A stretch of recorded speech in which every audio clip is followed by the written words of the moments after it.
Hi, I'm Bob Helmuth, and I am with Impact's Asset Management and represent Pax World Funds. Can you tell us a little bit about Pax World Funds? Well, we have been in business for quite a while. We launched the first SRI fund, our balanced fund, in 1971. And we now have 12 funds under management, and we were purchased by good friends of ours from London, Impact's Asset Management, pioneers in environmental investing, and we were purchased in January, and we're excited about that because now we have a broader global reach for distribution of our products. And obviously, going back 17 years ago now, a lot has evolved in the SRI space. So can you tell us a little bit about that journey through the lens of Pax World and where you were 17 years ago versus where you are today? I don't consider myself a pioneer, but I did get into this business 17 years ago. And I've seen the evolution of the business from socially responsible investing, which is really more values-based, to where we integrate environmental social governance strategies into our investment process and our analysis. And right now, I'd say that SRI stands for Sustainable Responsible Impact Investing rather than socially responsible investing. But that's certainly part of the mix. A lot of people do invest with their values, but a lot of people invest because we're looking at themes that are very important and ways to invest that can move the dial forward in areas like gender equality and addressing areas of climate change and being transparent. Absolutely, and some of those themes didn't exist 17 years ago. They did not. So this evolution has been very positive, and by virtue of that, we're getting a broad-based demand for our products throughout the industry. Can you tell us a little bit about your products? Well, our products include traditional asset classes. We have a balanced fund, as I said. The first SRI fund is now a multi-asset ESG strategy, but we have other asset classes. Small cap, mid cap, large cap. We have a high yield bond fund, a core bond fund. We also have thematic funds. Our Pax Elevate Women's Leadership Fund is a very thematic fund which is driving a great deal of interest given what we're seeing now nationally and globally in terms of women's issues.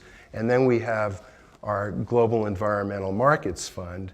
That's how Pax World became involved with Impact's Asset Management because they sub-advise that fund, and it's a multi-sector environmental fund.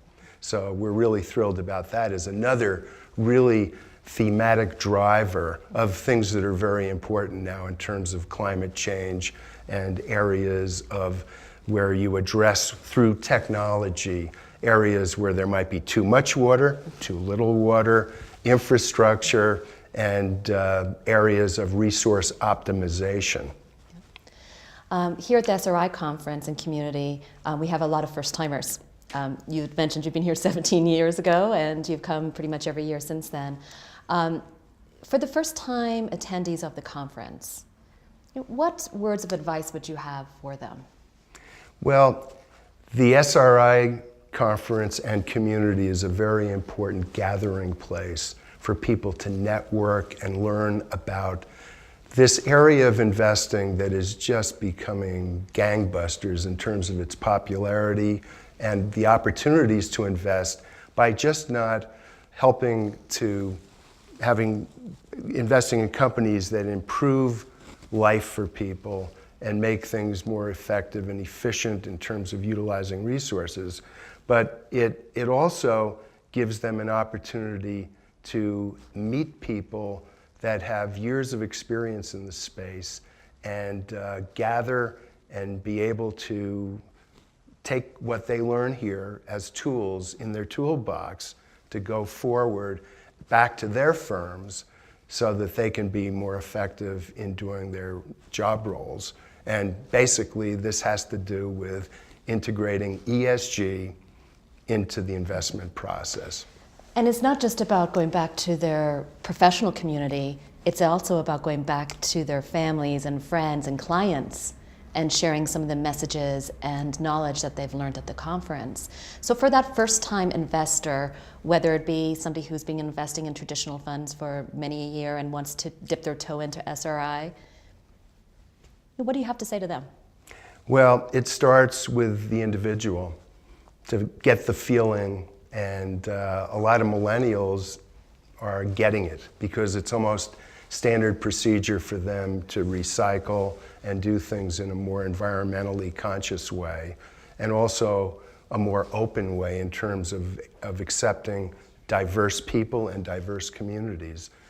I think that kind of factor is really encouraged for people to understand that and how important that is, both domestically and globally around the world. But it starts with the individual making that connection, and hopefully then the family, the community, the state, if you will, the country, and the globe.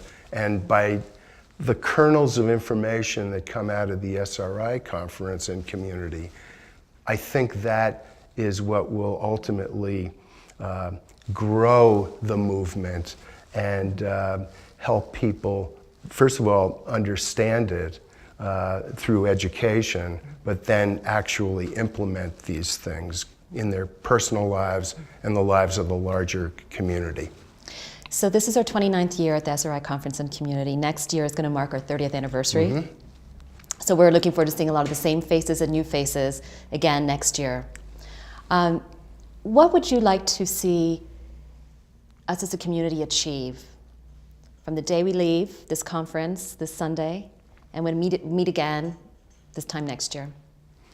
Well, I'd like to see people harness the momentum of what's going on at the SRI conference and community to truly move the dial forward so that not only are people given an opportunity to invest this way, but people are effectively changing the way people think, and that we become more inclusive and more open in the way we conduct our lives and the way we do business. And what are you going to do when you leave the conference this weekend? I'm going back to my home in Boulder, Colorado. I'm going to decompress for a little while. Thank you so much for this interview today. Thank you.